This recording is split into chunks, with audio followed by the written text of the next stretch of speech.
Hi, Micah here. Welcome to The Echo. Over at Vista Productions, all we do is work on projects while talking about movies and shows, and so I wanted to take those conversations outside of the team and put them here.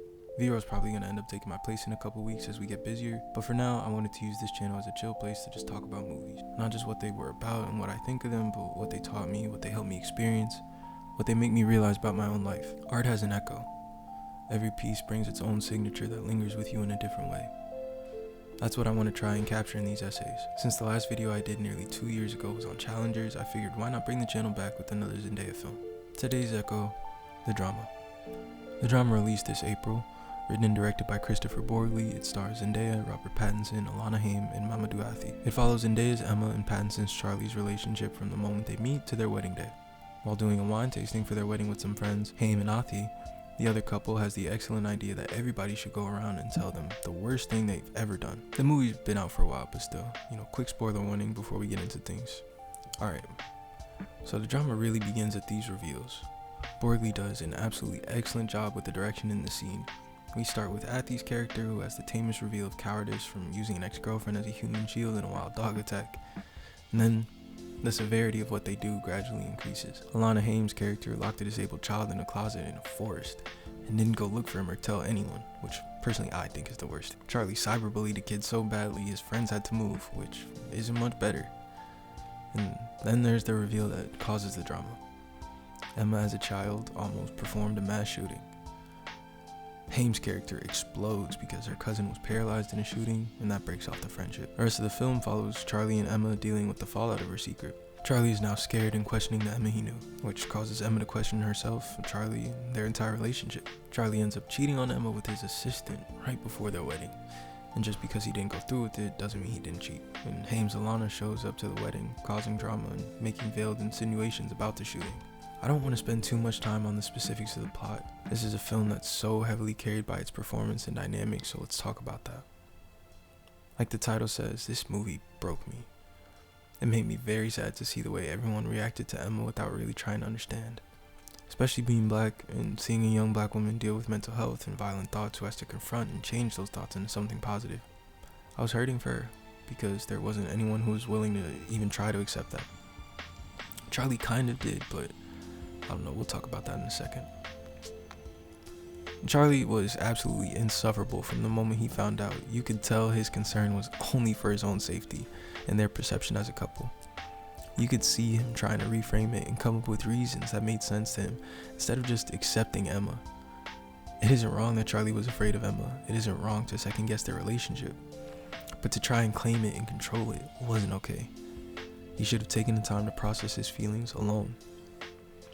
To watch Emma's friends turn against her, her fiance fail her, and to see her wedding ruined was just really, really horrible. I'm writing this from the perspective of a 24-year-old who's failed his own partner. Not nearly as badly as Charlie failed Emma, but seeing him being unwilling to compromise, unwilling to listen, unwilling to grow, even if it's on a much more serious scale, it still affected me. Since Emma's reveal was so serious to Charlie, even though it was a resolved issue for years, Charlie would have been well within his rights to break things off with Emma for never telling him about this. But the fact that he bullied a child in the movie calls his own character into question. He was in no place to judge. The drama taught me about the reality of accepting other people. If you love someone, you'll accept them completely. You'll work to understand them, what they've done, and why. Emma was immediately confronted with the consequences of her actions. She not only became permanently disabled, but I had to witness firsthand what would have happened if she did it when a classmate dies from another shooting in town. She was a sheltered kid who probably hadn't experienced empathy or friendship from being so isolated, a child who easily could have doubled down and went through with it after finding out about the shooting.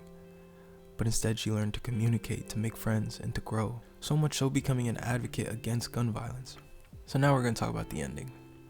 The only part of the movie I would have changed. After the blow up at the wedding, Emma and Charlie meet at a diner that they agreed to go to after.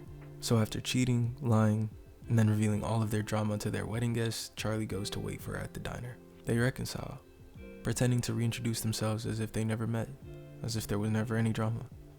It's a beautiful idea, but I would have loved to see Emma walk past the diner, look at Charlie, then continue moving.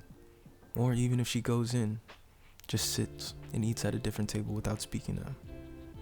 Maybe they reconciled down the line, but immediately after the wedding wasn't believable. and just kind of threw me out of the ending. So what's the drama's echo? I think the importance of security in oneself. The best part of the film to me is the cutaways in both Emma's and Charlie's imaginations.